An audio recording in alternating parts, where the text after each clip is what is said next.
నమస్కారం. ముఖ్యమంత్రి జగన్మోహన్ రెడ్డి గారి హయాంలో దెబ్బతిన్న వ్యవస్థల్లో అతి ముఖ్యమైనది వైద్య ఆరోగ్య శాఖ. ఆరోగ్యశ్రీ అనేది ఆ రోజు రాజశేఖర రెడ్డి గారి కళ్ళ పంటది. ఆయన ప్రవేశపెట్టాడు. తర్వాత వచ్చిన చంద్రబాబు నాయుడు గారు కూడా దాన్ని కంటిన్యూ చేయటమే కాకుండా దాన్ని ఇంప్రూవ్ కూడా చేశారు. తర్వాత చంద్రబాబు నాయుడు గారి టైంలో ఉద్యోగస్తులకు కూడా ఎంప్లాయీస్ హెల్త్ స్కీమ్ని దీని కింద అటాచ్ చేయడం జరిగింది. కానీ ఇవాళ పరిస్థితి ఏంటంటే ఆరోగ్యశ్రీలో ప్రొసీజర్లు పెంచానని చెప్పి ఈ ప్రభుత్వం ఊరిని బాగా పెట్టుకుంటుంది.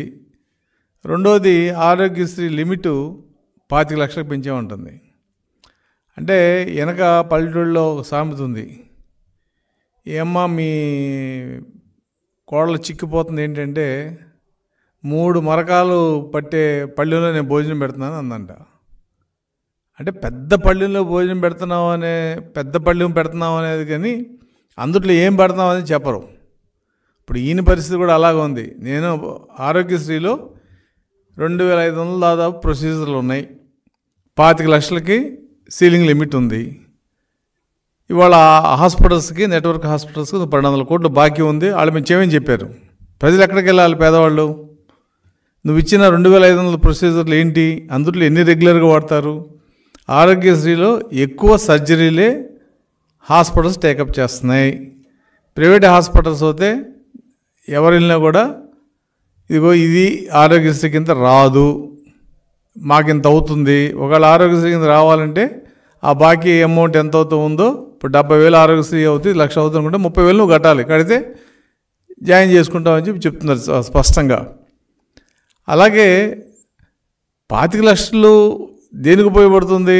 లివర్ ట్రాన్స్ప్లాంటేషను, లేదంటే బోన్ మ్యారో ఇదో ఎక్కడో కొన్నిటిలో high end treatment, heart transplantation, ఇక్కడ ఒక 20 లక్షలు 25 లక్షలు అవుతుంది ఖర్చు పేషెంట్కి. కాబట్టి అక్కడ ఖర్చుని నువ్వు పెంచితే సామాన్యమైన జబ్బులతో బాధపడే ప్రజలు, ముఖ్యంగా రూరల్లో ఉండే ప్రజలు ఆరోగ్యశ్రీకి ఇవాళ ఎవరికి అది అందట్లేదు. నువ్వు ప్రొసీజర్లు పెంచావు. ప్రొసీజర్ అంటే ఏముంది? ఇదిగో ఏళ్ళకి ఆపరేషను, 2 ఏళ్ళకి ఆపరేషను, 3 ఏళ్ళకి ఆపరేషను, 3 ప్రొసీజర్లు అవుతాయి. ప్రొసీజర్కి ఎంత? ఇదిగో దీనికి 6,000, దీనికి 8,000, దీనికి 11,000. అట్లా నువ్వు 2,500 ప్రొసీజర్లకి రేట్లు పెట్టావు. ఆ రేటుకి నెట్వర్క్ హాస్పిటల్ చేస్తేనే ప్రజలకు ఉపయోగం. వాళ్ళు ఏం చేస్తున్నారు? ఏదైతే ఉపయోగం ఉందో, ఏదైతే వాళ్ళు నష్టపోరో, డెంటల్ కానీ, నీ రిప్లేస్మెంట్లు కానీ, ఏదో కొన్ని సర్జరీస్ ఉన్నాయి, ఆ సర్జరీస్ వరకు వాళ్ళు దాన్ని చేస్తున్నారు. ఆ చేసిన అమౌంట్ తాలూకానే వాళ్ళ 1200 కోట్లు బాకీ ఉంది. ఇది మీరు చెల్లిస్తే తప్ప మేము చేయమని చెప్పి ఇప్పుడు కాదు, గతంలో నవంబర్లో కూడా వీళ్ళు ఇదే పరిస్థితి చెప్పారు. మేము 500 కోట్లు ఆ నెలాఖరికి రిలీజ్ చేస్తామని చెప్పిన ప్రభుత్వం ఇంతవరకు రూపాయి ఇవ్వలేదు. మరి ప్రజల పరిస్థితి ఏంటి? వాళ్ళు ఎక్కడికి వెళ్ళాలి? లేదు ఏ రకమైన ట్రీట్మెంట్ తీసుకోవాలనేది ఇవాళ అర్థం కాని పరిస్థితి. రెండో అంశం ఉద్యోగస్తులు, పెన్షనర్లు. ప్రజలంటే అది బీపీఎల్ ఫ్యామిలీస్ కింద ప్రభుత్వం ఊరికినే అంటే ఉచితంగా వైద్యం అందిస్తుంది. కానీ ఎంప్లాయీస్కి అలా కాదు. ఎంప్లాయీస్ డబ్బులు కడుతున్నారు. పెన్షనర్గా నాకు నెలకు 300 రూపాయలు కట్ అవుతున్నాయి జీతంలో. కట్ అయిన తర్వాత నేను హాస్పిటల్కి వెళ్తే ఆరోగ్యశ్రీ పేషెంట్ని, ఉద్యోగస్తుని కానీ, పెన్షనర్స్ కానీ ఒకే రకంగా ట్రీట్ చేస్తున్నారు హాస్పిటల్స్లో. నువ్వు డబ్బులు కట్టావా లేదా మాకెందుకయ్యా, మా గవర్నమెంట్ డబ్బులు ఇవ్వట్లేదు, మీరు ట్రీట్మెంట్ చేయం, మీరు డబ్బులు కట్టుకుని తర్వాత రీఎంబర్స్మెంట్ తీసుకోండి. రీఎంబర్స్మెంట్ ఎంత వస్తుంది?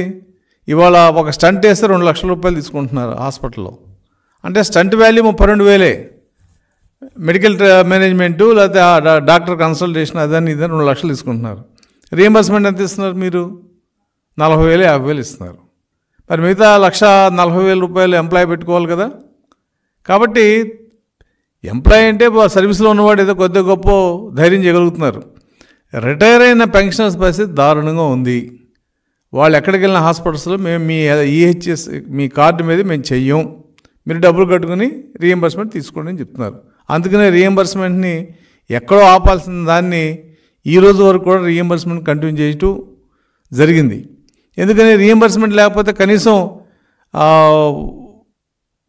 ప్రాణాపాయ పరిస్థితుల్లో డబ్బులు ఖర్చు పెట్టుకుందామన్నా కూడా అవకాశం లేని పరిస్థితి.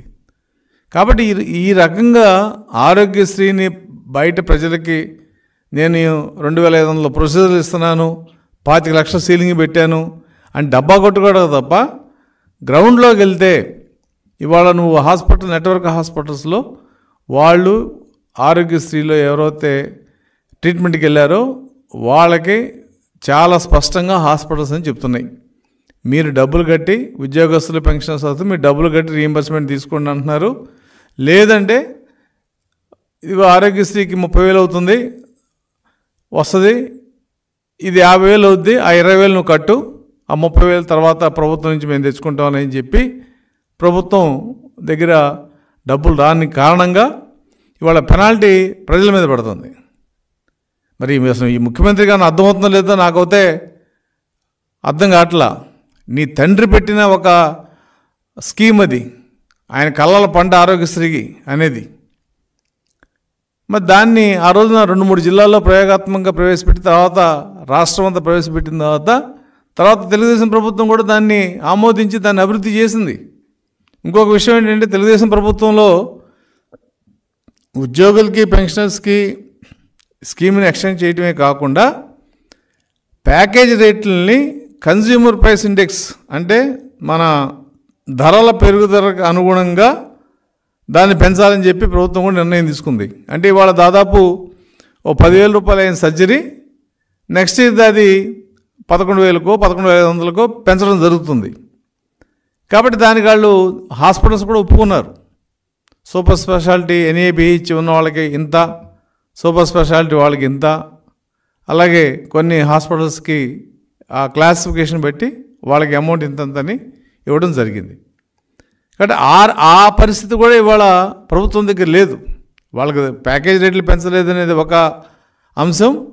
రెండోది, చేసిన ఆపరేషన్లు కనీసం 3 నెలల్లో డబ్బులు వస్తే మాకు రిలీఫ్ ఉంటుందని హాస్పిటల్స్ నెట్వర్క్ హాస్పిటల్స్ అని మొత్తుకుంటుంటే అసలు ప్రభుత్వం దగ్గర వీళ్ళని